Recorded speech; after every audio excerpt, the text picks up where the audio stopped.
Today I'm going to share with you how to apply for application fee waivers. One thing that you have to know is that most of the schools in the United States are giving application fee waivers. You have to take advantage of that.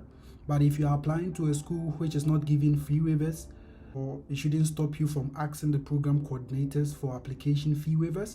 That is what I did, and it really helped me a lot.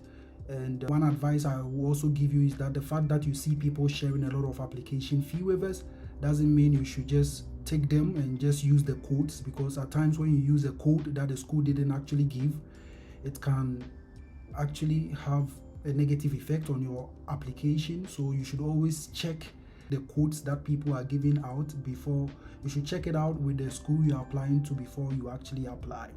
So one thing that you have to know is that if you're applying to schools in the US, this is the time for you to apply, because the fall semester is when most of the schools here in the United States give a lot of funding. There are a lot of funding when you are applying for the fall semester as compared to the spring intake, right? So if you want to apply for graduate school, I entreat you to start now. People started around August because that is when the fall semester actually starts. So you gather all your documents and you start applying. And most of these schools have their priority deadline in December, but it doesn't mean that they still don't take applications. They take applications from January, like next year, January, February, March to April. And April is mostly the majority deadline for if you are applying to schools in the US and you want to come here in the next year, that is 2024. It means you have to start applying now. Priority deadline for you to be considered for funding for most of the schools is this year, 2023, December, right? But then if you are really not interested in the funding and you just want an admission, then you can still apply 2024, January, February, March, April. That is when most of the schools end their application section. Take advantage of the application fees that you are seeing. If you are watching this video, stay tuned, because at the end of this video, I'm going to share with you some schools that are giving free application waivers that you can use.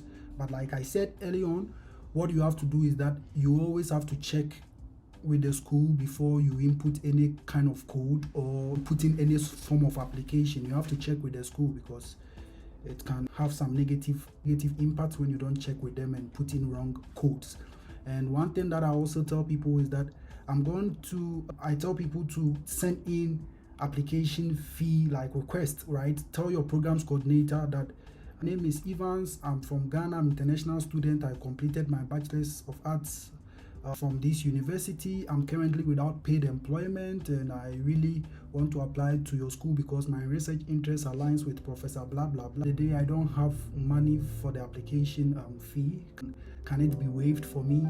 This is a very simple way of saying it, right? But at the end of this video, I'm going to give you a very detailed form of requesting for an application fee waiver. So what you have to do is just check the link below and look out for that. It's really going to help you. That is what I used, and I was able to apply to almost 10 to 13 schools, and out of the 13 schools I got 5 fully funded scholarships.